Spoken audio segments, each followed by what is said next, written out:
Highland cartilage जो है, हमने इसको पहले लेक्चर में भी डिस्कस किया था। इसका थोड़ा स्ट्रक्चर हम यहाँ पे रिवाइज कर लेते हैं। हाईलैंड कार्टिलेज यहाँ पे दो बोन्स आपस में कनेक्ट करती हैं, वहाँ पे बोन्स एंड्स के ऊपर एक कार्टिलेज की कवरिंग होती है, जिसे हम हाइलिन कार्टिलेज कहते हैं। ये हाइलिन कार्टिलेज, जैसा कि आप डायग्राम में देख सकते हो, हाइलिन कार्टिलेज के ऊपर एक और अंदर की साइड, इनर साइड पर एक मेम्ब्रेन होती है, जिसे हम कहते हैं साइनोवियल मेम्ब्रेन। साइनोवियल मेम्ब्रेन का फंक्शन ये होता है कि ये साइनोवियल फ्लूइड प्रोड्यूस करती है, जो कि जॉइंट्स के इनर कैविटी के अंदर रिलीज होता है। साइनोवियल फ्लूइड ये एक लुब्रिकेंट के तौर पे काम करता है, जो कि फ्रिक्शन को कम करता है, reduces the friction and acts as a shock absorber, और ये शॉक को भी कम करता है। लिहाजा बॉडी में जो बॉल एंड सॉकेट जॉइंट्स हैं और जो हिंज जॉइंट्स हैं, वहाँ पे ये साइनोवियल जॉइंट का स्ट्रक्चर मौजूद होता है। ये एक्टिवली मूविंग जॉइंट्स होते हैं, फास्ट मूविंग एक्शन मैकेनिज्म होता है इनका, और ज़्यादा काम करने की वजह से, क्योंकि इनको ज़्यादा देर तक जो है वो फ्रिक्शंस को रिड्यूस करना होता है, इसी वजह से इनका स्ट्रक्चर बहुत ही स्पेशलाइज्ड होता है। अब हम मूव करने जा रहे हैं डिफॉर्मिटीज ऑफ स्केलेटन के ह्यूमन स्केलेटन सिस्टम्स के अंदर कौन से प्रॉब्लम्स प्रोड्यूस हो सकते हैं। क्योंकि हमें पता है कि ह्यूमन स्केलेटन सिस्टम एक अपराइट बॉडी पोजीशन को मेंटेन रखता है। अगर ह्यूमन बॉडी स्केलेटन सिस्टम अगर किसी भी तरीके से कमज़ोर हो जाए, वीक हो जाए, तो इसके कमज़ोर और वीक होने की वजह से बॉडी की शेप जो है वो डीफॉर्म हो सकती है। तो ये जो डिफॉर्मेशन है ह्यूमन बॉडी स्केलेटन की, ये मुख्तलिफ टाइप्स की होती है। फर्स्ट इसमें है जेनेटिक कॉजेज। मुख्तलिफ इसके असबाब हैं। पहला सबब इसका है जेनेटिक कॉज। जेनेटिक कॉज में हम डिस्कस करेंगे जेनेटिक क्लेफ्ट। जेनेटिक क्लेफ्ट जो कि जेनेटिकली कुछ बच्चे पैदा होते हैं तो उनमें क्लेफ्ट पैलेट, तो बच्चों का जो तालू है, आम जुबान में हम इसे तालू कहते हैं, लेकिन मेडिकली हम इसको पैलेट कहेंगे। तो यहाँ पे दो बोन्स होती हैं, मैक्सिला एंड पैलाटाइन। मैक्सिला और पैलाटाइन ये दोनों आपस में प्रॉपरली फ्यूज नहीं होती। जब ये प्रॉपरली फ्यूज नहीं होती तो यहाँ पे एक क्लेफ्ट सी बन जाती है। एक क्लेफ्ट, अब इसका बड़ा नुकसान हो सकता है कि ये रेस्पिरेटरी सिस्टम के साथ ये डायरेक्ट कनेक्ट हो जाता है यहाँ पे क्लेफ्ट बनने की वजह से। अब ये जो क्लेफ्ट है, अगर कोई भी यहाँ से फूड पार्टिकल, यहाँ से कोई मिल्क ड्रॉपलेट्स अगर यहाँ से ह्यूमन या उस बेबी के रेस्पिरेटरी ट्रैक्ट में चला जाएगा, जिसकी वजह से वो लंग्स में जाके ट्रैप हो जाएगा, और लंग्स में ट्रैप होने की वजह से सीवियर रेस्पिरेटरी प्रॉब्लम हो सकती है, खास तौर पे एस्पायरेशन निमोनिया हो सकता है। सो पैदाइशी तौर पे ये जो क्लेफ्ट पहले से ही बच्चों के मुंह के अंदर डेवलप हुई होती है, तो इसका इलाज पॉसिबल है with the help of surgery. एक या दो सर्जरी करके ऐसे बच्चों में पैदाइशी तौर पे जो नुक्स होता है इसको सर्जरी की मदद से ठीक कर दिया जाता है। दूसरी टाइप जो इसके अंदर जेनेटिक कॉज में आती है वो है माइक्रोसिफेली। माइक्रोसिफेली, माइक्रोन से नाम से पता चल रहा है स्मॉल, लिटिल। सिफेली हेड को कहते हैं, सेफलाइजेशन को कहते हैं, सेफलाइजेशन हेड फॉर्मेशन। तो पैदाइशी तौर पे कुछ बच्चों का साइज नॉर्मल साइज से काफी छोटा रह जाता है, जैसा कि डायग्राम में देख सकते हैं, ये नॉर्मल साइज है और ये बच्चे का साइज, हेड साइज बहुत ही छोटा रह गया है। हेड साइज छोटा होने की वजह से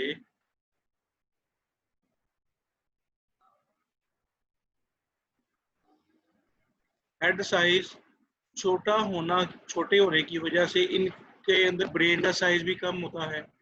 जब ब्रेन का साइज कम होता है तो इनकी जो कॉम्प्रीहेंशन पावर है, जो इनकी सोचने समझने की सलाहियत है, वो या इनकी अकल है, वो आम बच्चों की निस्बत में कम होती है माइक्रोसेफेली में। Second type is arthritis.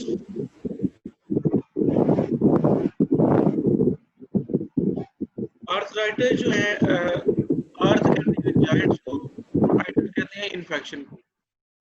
ये तकरीबन 100 टाइप्स की कुछ इन्फ्लामेटरी या डिजनरेटिव डिजीजेज हैं जो कि जायंट्स को मुतासिर करती हैं। जैसे कि ये देखिए हैंड्स के अंदर, ये थंब के अंदर कार्पल का और मेटाकार्पल के दरमियान में ये जो जॉइंट मूव करता है, और यहाँ पे ये इन्फ्लामेशन हो गई है कोई इंजरी होने की वजह से या ज्यादा दबाव आने की वजह से, तो ये इन्फ्लाम्ड जॉइंट्स, इन्फ्लेमेशन की वजह से ये जो फूला हुआ है, तो ये आर्थराइटिक जॉइंट कहलाएगा।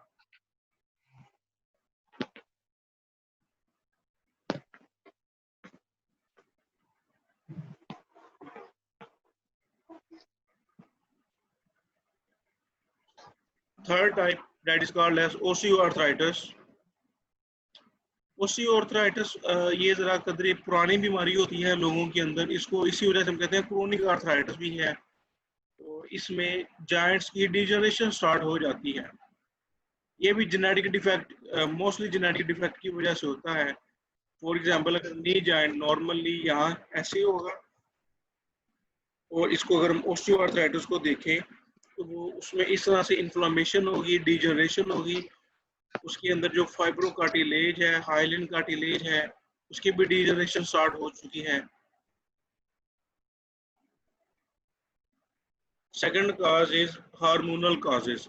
हार्मोनल काजेस की वजह से कुछ डिफॉर्मेशन होती हैं ह्यूमन बॉडी के अंदर। ऑस्टियोप्रोसिस, ऑस्टियोप्रोसिस हार्मोनल काजेस की वजह से होता है। ओसियो कहते हैं बोन को, पोरोसिस कहते हैं पोर्स फॉर्मेशन, पोर्स डेवलपमेंट। जैसा कि ये है जी ओस्टियोप्रोसिस, नॉर्मल बोन का स्ट्रक्चर कुछ इस तरह से होगा, और ओस्टियोप्रोटिक बोन का स्ट्रक्चर कुछ यूं होगा कि उसके अंदर पोर्स ज्यादा बड़े होंगे, लार्जर पोर्स होंगे, बोन्स की डेंसिटी कम होगी, बोन्स के अंदर जो मिनरल्स हैं, खासतौर पे कैल्शियम और फास्फोरस, कैल्शियम और फास्फोरस जो है ये प्रॉपरली डिपोजिट नहीं हुए होंगे।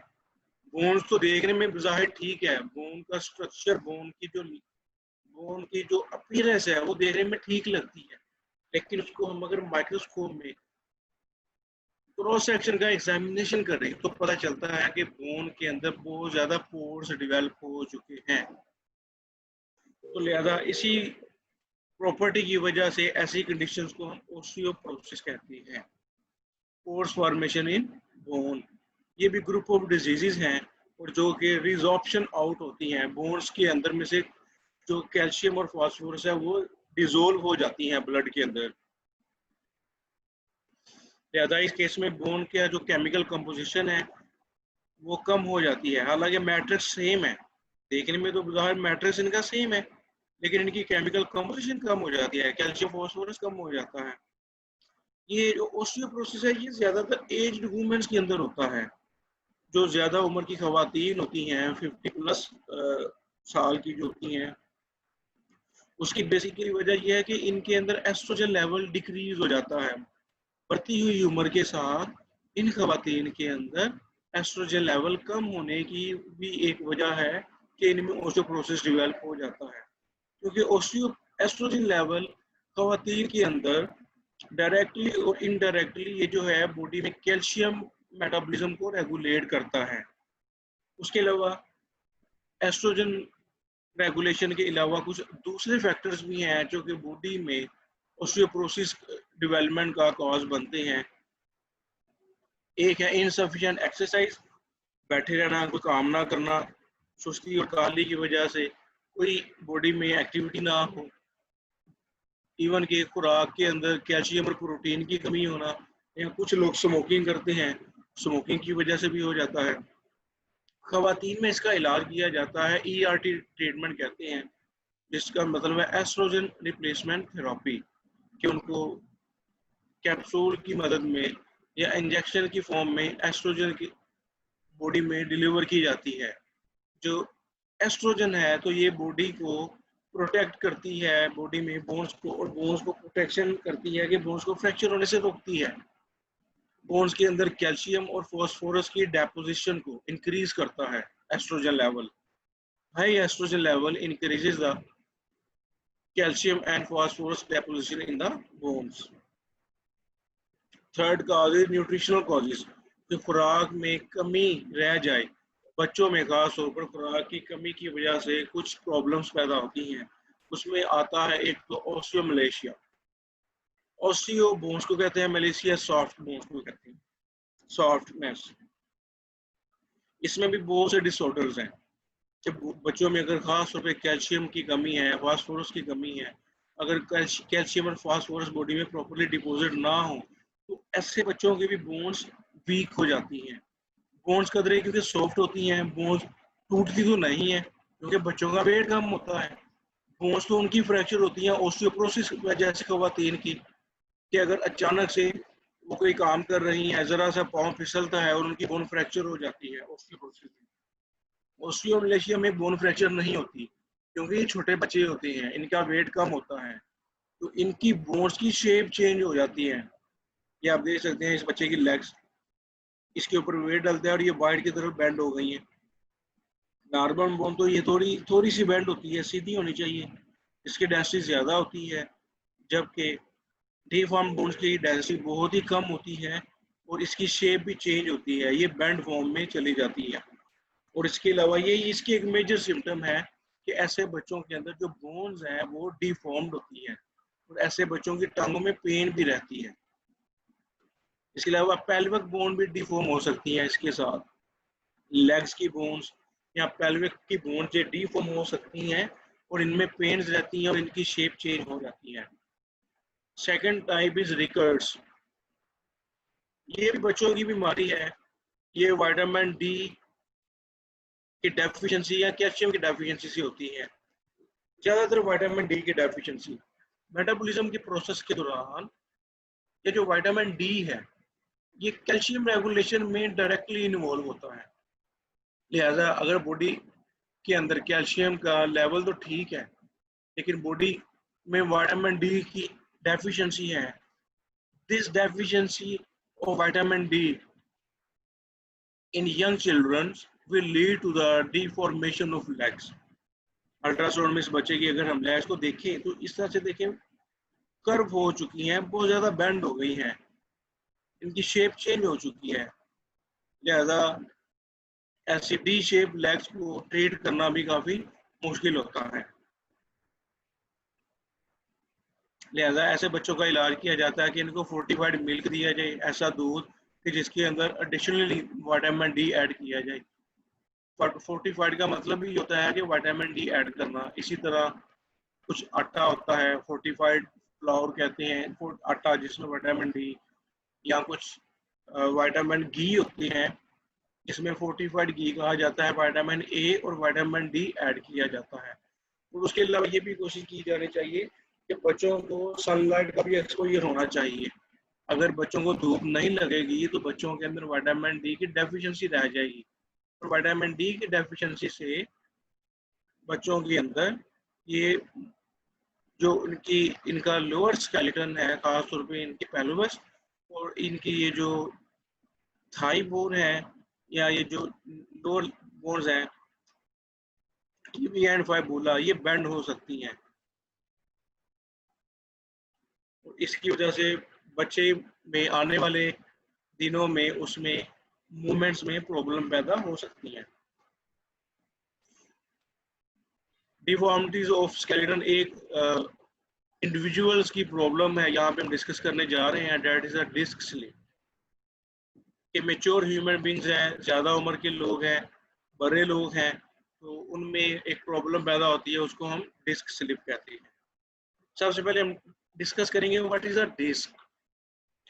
ह्यूमन स्केलेटल सिस्टम के अंदर वर्टिब्रल कॉलम जो है, वर्टिब्रल कॉलम में जो वर्टिब्रीज होती है, ये डायग्राम में आप लोग देख सकते हो कि दो वर्टिब्रीज जहाँ पे हैं, तो दो वर्टिब्री आपस में कनेक्ट होते हैं with the help of disc. Cartilaginous structure होता है जिसको हम डिस्क कहते हैं, जो कि दो वर्टिब्री को आपस में कनेक्ट करती है। तमाम रीढ़ की हड्डी के मोरों के अंदर ये मौजूद होती है।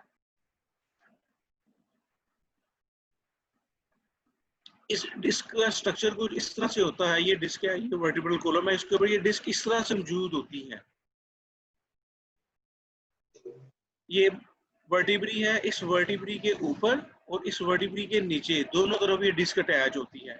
इसी तरह इस डिस्क के ऊपर एक और वर्टिब्रा अटैच होगा और इसी तरह इसके नीचे वर्टिब्रा अटैच होगा। लिहाजा पूरी बॉडी के अंदर जितने भी वर्टिब्री हैं वर्टिब्रल कॉलम के अंदर, वो तमाम के तमाम आपस में इसी तरह से अटैच होती हैं।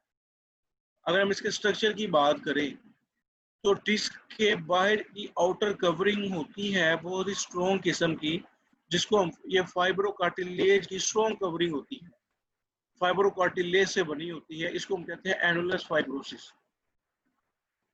Annulus fibrosis is made up with fibrocartilage. और इसके अंदर एक सेमी फ्लूइड होता है, फ्लूइड लाइक थिक सा जेली लाइक मटेरियल होता है, इसके सेंटर में एग्जिस्ट करता है, उसको कहते हैं न्यूक्लियस पल्पोसिस। न्यूक्लियस पल्पोसिस है, ये फ्लेक्सिबल होता है, ये इसके अंदर कंप्रेसिबिलिटी पैदा करता है, लिहाजा एक कुशन की तरह काम करता है। जब आप कोई एक्टिविटी करते हो, स्पोर्ट्स एक्टिविटी, भागने दौड़ने का काम करते हो, तो ये वर्टिब्री इसके ऊपर थोड़ा सा बेंड करते हैं, इसके ऊपर थोड़ा सा प्रेशर डालते हैं, तो इसके साथ ये वाली बोन इसके साथ ये कोलैप्स नहीं होती, फिक्स नहीं होती। तो ये जो इंटरवर्टिब्रल डिस्क है, ये बॉडी में एक फ्लेक्सिबिलिटी, एक बेंडिंग या कंप्रेसिबिलिटी को मेंटेन रखती है। और एनुलस फाइब्रोसिस का ये काम होता है, ये एक वर्टिब्री को नीचे वाले वर्टिब्री को ऊपर वाले वर्टिब्री के साथ कनेक्ट करती है। न्यूक्लियस पल्पोसिस इसके सेंटर के अंदर पाए जाने वाला फ्लूइड है, जबकि एनुलस फाइब्रोसिस स्ट्रॉन्ग स्ट्रक्चर है जो कि एक वर्टिब्री को दूसरे वर्टिब्री से कनेक्ट करता है। Annulus fibrosis holds together successive vertebrae. Successive vertebrae मतलब जो ऊपर नीचे तरतीबवार सारे रीढ़ की हड्डी के मोहरे पाए जाते हैं वर्टिब्रल कॉलम में, ये उनको आपस में जोड़ के रखते हैं। डिस्क का काम है कि ये शॉक एब्जॉर्बर है ड्यूरिंग वॉकिंग, जंपिंग, रनिंग, या कुछ हद तक आप जब साइड पे बेंड करते हो। अच्छा, अगर कोई अचानक हादसा हो जाए किसी हादसे की शक्ल में, तो इन वर्टिब्री को कोई ना कोई डैमेज हो सकता है।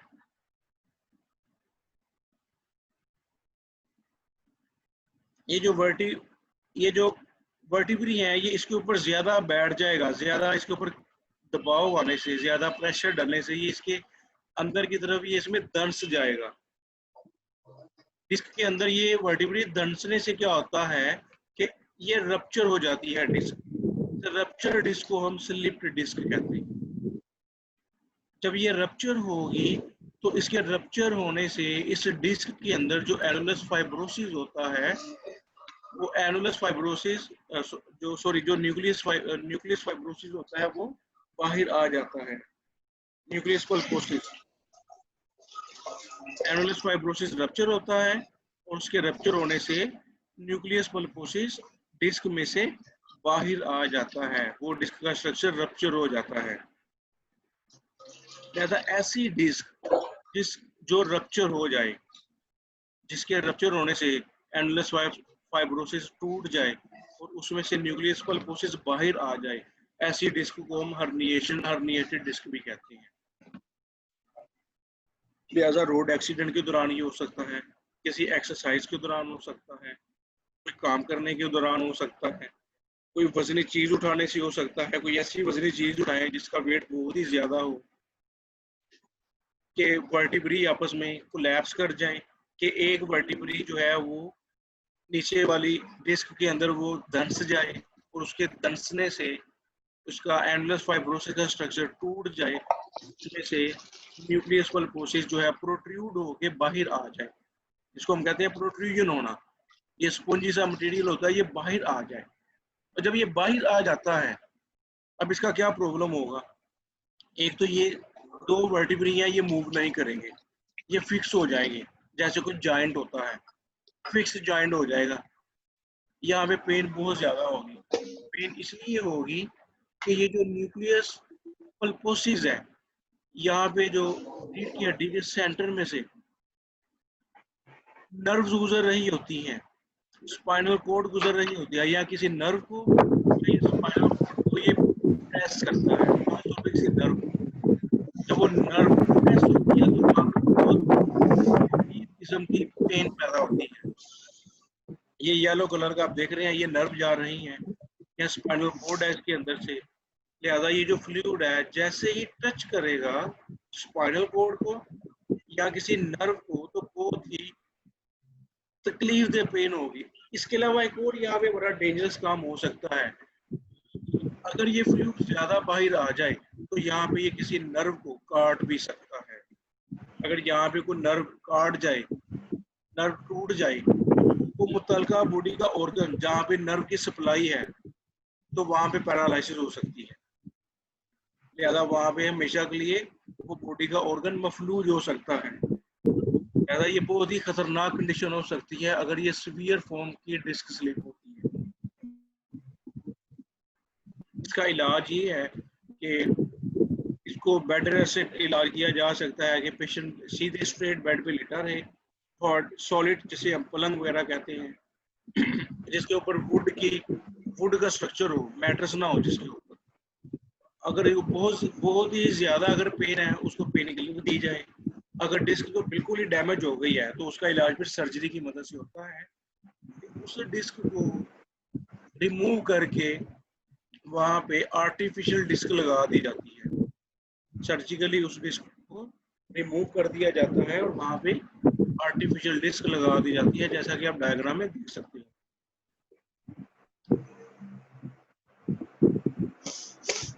दूसरी टाइप है इसमें स्पॉन्डाइलोसिस। एक और कंडीशन है वर्टिब्रल कॉलम की, स्पॉन्डाइलोसिस। स्पॉन्डाइलोसिस में जो वर्टिब्रल जॉइंट्स हैं ये फिक्स हो जाते हैं और इनमें मूवमेंट्स नहीं होती। आप डायग्राम में देख सकते हो कि हेल्थी स्पाइन कुछ इस तरह से होती है, जबकि स्पॉन्डाइलोसिस वो बिल्कुल डायरेक्ट सीधी, जैसे वो एक ही बोन बन गई हो। इसके अंदर फ्लेक्सिबिलिटी हो जाती है, तो इसकी इमोबिलिटी कम होती है, फ्लेक्सिबिलिटी कम। वक्त के साथ साथ या कुछ ह्यूमन बींग्स में कुछ इस तरह से जेनेटिक कॉजेज होते हैं कि उनके अंदर ये जो बोन्स हैं, खास तौर पे इनके अंदर जो फाइब्रोकार्टिलेज की डिस्क है उसकी डिजनरेशन हो जाती है। फाइब्रोकार्टिलेज डिस्क की डिजनरेशन होने से वहां पे बोन्स आपस में फ्यूज कर जाती हैं। ये देख सकते हो आप, यहाँ पे बोन्स फ्यूज नहीं की हुई और यहाँ पर वर्टिब्रल कॉलम आपस में फ्यूज कर गई है और एक ही बोन बन गई है। इसे कहते हैं हम स्पॉन्डाइलोसिस। इसका इलाज भी ऑपरेशन से है अगर पर वक्त इसका पता चल जाए। अगर ये लेट हो जाए तो इसका इलाज नामुमकिन हो जाता है। Third condition is sciatica. Sciatica एक खास दर्द को कहा जाता है जो कि पूरी टांग में रन करती है। ये ऐसी टांग है जो कि कमर से शुरू होती है और पूरी टांग के अंदर मूव करती है। इसको हम सियाटिका कहा जाता है। बहुत ही तकलीफ वाली दर्द होती है जो कि किसी भी पेन किलर खाने से ये दर्द कम नहीं होती। It is characterized by stabbing pain, बहुत ही शदीद किस्म की दर्द, radiating over the course of sciatic nerve, जो कि पूरी सियाटिक नर्व के अंदर ये रन करती है। एक सियाटिक नर्व है जो कि लोअर वर्टिब्रल कॉलम के रीजन से स्पाइनल कोड से निकलती है और पूरी टांग के अंदर नर्वस सिस्टम की सप्लाई देती है। येलो कलर की ये जो लाइन है, ये नर्व पूरी टांग के अंदर सप्लाई देती है। लिहाजा सियाटिका पेन जो है वो भी इसी तरह, सियाटिका पेन भी पूरी टांग के अंदर रन करती है। अपर रीजन से स्टार्ट होती है और लोअर रीजन तक जाती है। और ये होती क्यों है? अब इसका काज क्या है? इसका काज ये है कि इसके अंदर कोई इंजरी हो सकती है। अगर हम इसके स्ट्रक्चर को देखें, जहाँ पे वर्टिब्रल कॉलम है, बैकबोन, लोअर लंबर रीजन, पेट वाले रीजन में जो रीढ़ की हड्डी है, बैक साइड पे इस रीढ़ की हड्डी में से कुछ रीढ़ की हड्डी के मोहरे ऐसे होते हैं, अगर किसी एक्सीडेंट के दौरान वहां पे कोई इंजरी हो जाए और इस इंजरी होने की वजह से वो किसी रीढ़ की हड्डी का जो स्पाइन है, ये जो साइड वाला उभार है, वो इस नर्व के साथ आगे इसको डैमेज कर दे। या ये हर्निएटेड डिस्क में भी हो सकता है, डिस्क स्लिप में भी हो सकता है, या ये भी हो सकता है कि अगर किसी बच्चे को या किसी बड़े को बटक इंजेक्शन, जो हिप्स पे इंजेक्शन लगाया जाता है, उसकी साइड चेंज हो जाए, इंजेक्शन को रॉन्ग साइड पे लगा दिया जाए। रॉन्ग साइड पे इंजेक्शन लगाने से भी ये सियाटिक नर्व जो है ये रप्चर हो सकती है। अगर ये सियाटिक नर्व टोटली कट जाए तो पूरी की पूरी लेग पैरालाइज हो जाएगी, उसकी उस बंदे की टांग काम करना छोड़ देगी। अगर ये रप्चर हो जाए तो ये उसके लिए बहुत बड़ा प्रॉब्लम है, कई साल लगेंगे उसको पूरी पूरी तरह हील होने में, और हीलिंग प्रोसेस भी इसका कंप्लीट नहीं होता।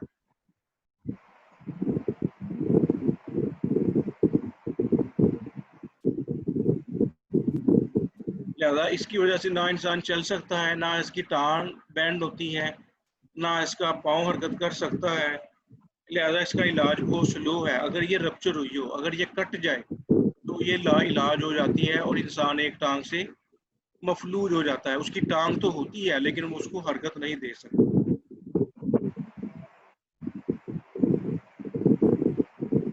तो अब हम डिस्कस करेंगे आर्थराइटिस को। आर्थराइटिस, जैसा कि अभी हमने कहा था कि आर्थराइटिस, इसके वर्ड से पता चल रहा है इन्फ्लामेशन ऑफ जॉइंट्स या इन्फेक्शन ऑफ जॉइंट्स। आर्थ जॉइंट्स को कहते हैं और आइटस इन्फेक्शन को कहते हैं। आर्थराइटिस इज इन्फ्लामेटरी और degenerative diseases that damages the joints. ये ऐसी बीमारियां हैं जो कि जॉइंट्स को डिजनरेट करती हैं या डैमेज करती हैं। इसे जॉइंट्स के अंदर पेन होती है, जॉइंट्स स्वेल हुए होते हैं, सूजे हुए होते हैं। बस वही यहाँ पे बैक्टीरियल इन्फेक्शन भी हो जाती है जॉइंट्स के अंदर, और इसका इलाज एंटीबायोटिक मेडिसिन की मदद से किया जाता है। और इसके अलावा हमने जॉइंट के स्ट्रक्चर में पढ़ा था, यहाँ पे साइनोवियल जॉइंट्स के अंदर साइनोवियल मेम्ब्रेन होती है। साइनोवियल मेम्ब्रेन जॉइंट्स के अंदर साइनोवियल फ्लूइड की प्रोडक्शन को कम कर देती है। जब साइनोवियल फ्लूइड की प्रोडक्शन कम होती है तो इससे जॉइंट्स की बोन्स फिक्स भी हो सकती हैं, जॉइंट्स के अंदर फ्रिक्शन ज्यादा हो सकती है। आर्थराइटिस की बहुत सी टाइप्स हैं, जैसा कि ओस्टियोआर्थराइटिस, रोमेटाइड आर्थराइटिस और गॉउटी आर्थराइटिस, जिसे गेंठिया भी कहा जाता है।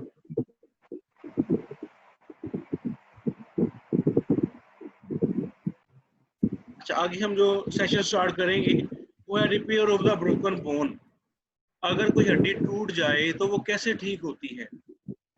आपको पता है कि मुख्तलिफ हादसात के दौरान, रोड एक्सीडेंट, ट्रैफिक एक्सीडेंट या कोई वैसे गिर जाए तो बॉडी के अंदर मुख्तलिफ बोन्स फ्रैक्चर हो जाती हैं, या अगर बोन्स वैसे ही वीक हों तो वो भी छोटे मोटे एक्सीडेंट से, पाँव फिसलने से भी वो बोन्स फ्रैक्चर हो सकती है। लिहाजा ऐसी फ्रैक्चर बोन्स को कैसे ट्रीट किया जाता है। फ्रैक्चर बोन्स को ट्रीट करने के दो तरीकाकार हैं। उसको हम कहते हैं रिडक्शन प्रोसेस। रिडक्शन दो तरह की होती है, close reduction and open reduction. Close reduction में, जिस तरह आपको पता है कि शहरों में भी और कुछ गांव देहातों में तो हड्डी जोड़ होती है। हड्डी जोड़ क्या करते हैं, बाजुओं अपने हाथों से उस टूटी हुई हड्डी को पकड़ के सीधा करते हैं ताकि उस मुतलका बंदे की का बाजू ठीक हो जाए। अपने हाथों से वो उन बोन्स को अपनी असल पोजीशन पे लेके आते हैं। कोई कट नहीं लगाते, कोई चीड़ा नहीं लगाते, कोई टांके नहीं लगाए जाते, सिर्फ इसको हाथों से बोन को बिल्कुल सीधा करके अपनी असल पोजीशन पे लाया जाता है। ये कहलाती है क्लोज रिडक्शन विदाउट सर्जरी। और एक होती है ओपन रिडक्शन। ओपन रिडक्शन के अंदर किसी ब्लेड की मदद से प्रॉपर जो है वो कट लगाया जाता है टूटी हुई हड्डी पे। कट लगाने के बाद वहाँ पे कोई प्लेट रखी जाती है, वहाँ पे स्क्रू लगाए जाते हैं या कोई नट बोल्ट लगाए जाते हैं, वहाँ पे कोई पिनिंग की जाती है। पिन लगाने के बाद टूटी हुई हड्डियों को आपस में उनकी अपनी असल जगह पे फिक्स किया जाता है। फिक्स करने के बाद स्किन के बाहर फिर स्टिचेस लगाए जाते हैं, टांके लगाए जाते हैं और हड्डी को ठीक किया जाता है। और इसका हीलिंग प्रोसेस काफ़ी स्लो है। ये तकरीबन कोई 3 से 4 महीने लग सकते हैं बोन को प्रॉपर हील होने पे। यहाँ पे क्योंकि बोन के अंदर ब्लड सप्लाई भी कम होती है, लिहाजा ये जो प्रोसेस है सर्जरी की मदद से किया जाता है। इसको हम कहते हैं close reduction, sorry open reduction, जो कि सर्जन करता है किसी ऑपरेशन थिएटर के अंदर, ओपन रिडक्शन कहलाता है। अच्छा, ये जो टूटी हुई बोन हील होती है तो इस हीलिंग प्रोसेस के कुछ मराहिल हैं। ये मरहला वार जो है ये बोन ठीक होती है। 4 मराहिल है इसके: haematoma formation, soft callus formation, bony callus formation and remodelling. सबसे पहले जहाँ पे फ्रैक्चर होती है बोन, वहाँ पे हेमाटोमा फॉर्मेशन होती है। हेमाटोमा हम कहते हैं ब्लड क्लॉट होता है, ब्लड बनता है, ब्लड वहाँ पे जम जाता है आगे जहाँ पे बोन फ्रैक्चर होती है।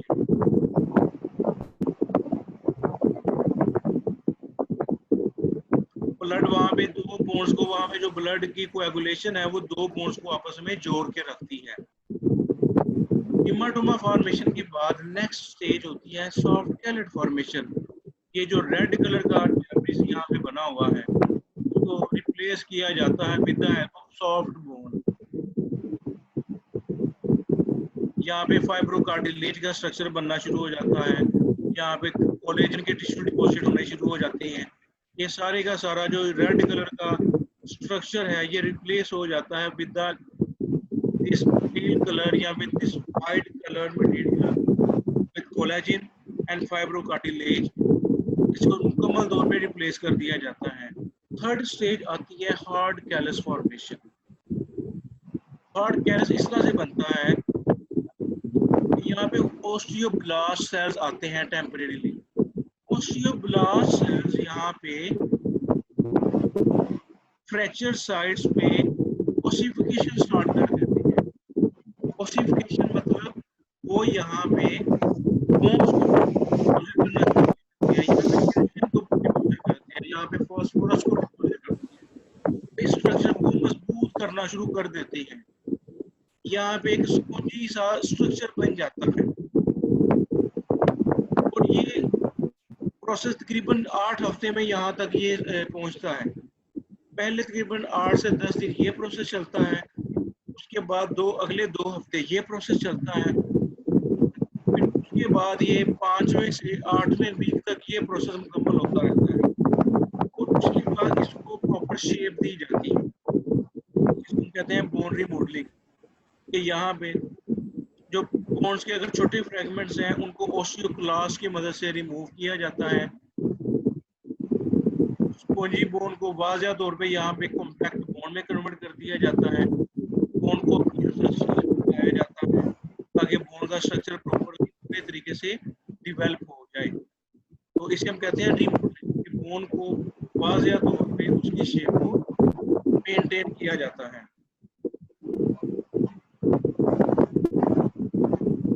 लिहाजा ये डिटेल जो है ये मैंने दे दी है, यहाँ पे आप लोग इसको बाद में देख लीजिएगा।